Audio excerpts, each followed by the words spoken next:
وہ رونے لگی. تو ہم نے کہا رو نہیں, چند دنوں کے بعد تیری میری ملاقات ہو جائے گی سب سے پہلے.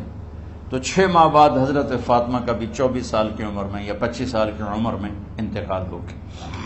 ان کو رخصت فرمایا.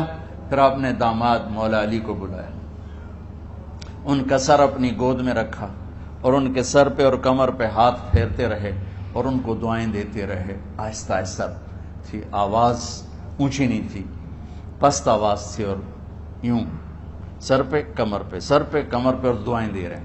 ان کو رخصت فرمایا. آخر میں اپنے جگر کے ٹکڑے حسن اور حسین کو بلایا. ایک آپ کو حدیث سناتا ہوں.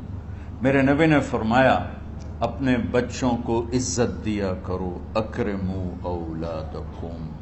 خاص طور پہ ان ماؤں سے کہتا ہوں کہ جب ہم بچوں سے عزت چھین لیتے ہیں, ان سے ہم سب کچھ چھین لیتے ہیں.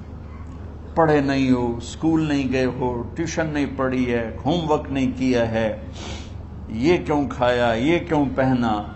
اس پر جب ماں اور باپ بچے کو ذلیل کرتے ہیں تو اب یاد رکھیں آپ ان کے دلوں میں اپنے لیے نفرت بھر رہے ہیں. میرے نبی نے فرمایا بچوں کو عزت دو, اولاد کو عزت دو. وہ عزت تمہیں واپس کریں گے جب تمہیں ضرورت ہوگی.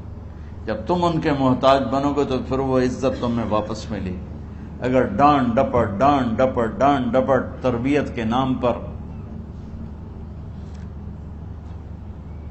کچھ نہیں ملے گا. تو آپ حسن حسین کو کیا عزت دیتے تھے؟ آپ نماز پڑھا رہے ہیں, نماز ہے مسجد کے اندر, گھر میں نہیں ہے, اور آپ سجدے میں گئے, دونوں بھائی کود کے کمر پہ چڑھ گئے. کوئی ہمارے آج کا دیندار ہوتا اس اٹھتے ہی انہوں نے 2 لتر مارنے آئے. آپ نے سجدہ لمبا کر دیا. صحابہ کو خوف ہوا کہ آپ فوت ہو گئے.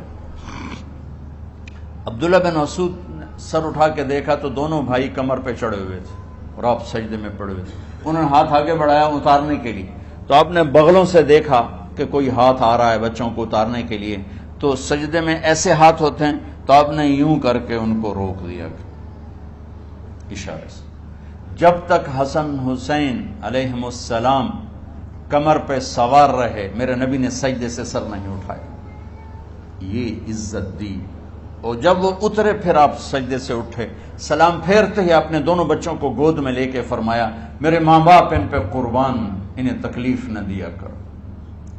اور آپ ان کے لیے گھر آتے, روزانہ ٹائم نکالتے.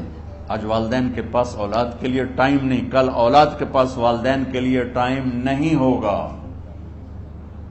اپنے بچوں کو میں یہ نہیں کہتا ہوں بیٹھ کے نصیحتیں کرو, صرف محبت ٹرانسفر کرو, ٹائم دو, موبائل آف کرو, ٹی وی آف کرو, اور صرف آپ اور بچوں میں ایک ایسا تعلق ہو کہ ان کا بلوٹوتھ بھی آن ہو جائے, آپ کا بلوٹوتھ بھی آن ہو جائے, اور سارا ڈیٹا ٹرانسفر ہو جائے. بلوٹوتھ کو آن کیے بغیر ڈیٹا ٹرانسفر ہوگا؟ دسو بھائی. تو ہمارے بچوں کے بلوٹوتھ آف ہیں اسکولنگ کی وجہ سے, ڈانٹ ٹپٹ کی. 3 سال کا بچہ والا اسکول جانے کے قابل ہوتا ہے؟ 3 سال کا بچہ ماں کی گود کے لیے ہوتا ہے, باپ کی چھاؤں کے لیے ہوتا ہے. وہ روتا ہوا جاتا ہے, روتا ہوا آتا ہے. روزانہ ماں باپ سے نفرت اپنے اندر وہ